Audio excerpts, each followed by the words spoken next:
Bismillahirrahmanirrahim. Həsəd, yəni başqasının malik olduğu nemətin ondan alınmasını arzulamaq. İslamda mənfi və dağıdıcı bir xüsusiyyət kimi təqdim olunur. Quran bu xüsusiyyəti bəşər tarixinin ilk faciəsi ilə əlaqələndirir.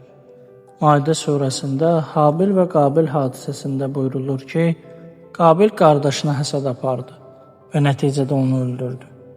Beləcə həsədin insanı hansı səviyyəyə endirdiyi göstərilir.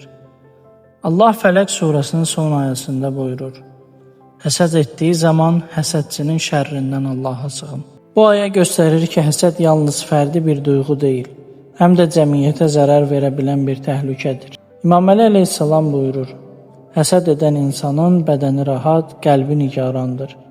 Başqa bir kəlamda isə buyurur: Həsəd imanını yeyib bitirir, necə ki od odunu yeyir.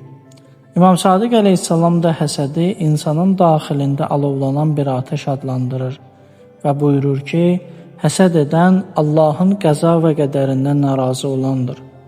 Yəni insan başqasına verilən nemətə qısqanclıqla yanaşmaqla əslində Allahın ədalətinə etiraz etmiş olur.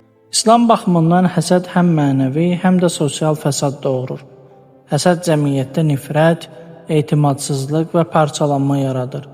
Bunun əksi qibtə etmək, yəni başqasının nemətinə sevinmək və onu özündə də görmək istəmək müsbət bir duyğudur və inkişafın təkan vericisidir. Nəticə olaraq Quran və Əhl-i Beyt bizə öyrədir ki, həsəd insanın qəlbini zəhərləyən, cəmiyyətin birliyini sarsıdan mənfi bir xasiyyətdir. Hər kəs başqasına verilən nemətə sevinməyi və öz payı üçün Allahdan ruzi istəməyi öyrənərsə, həm daxili rahatlığa, həm də ictimai sağlamlığa nail olar.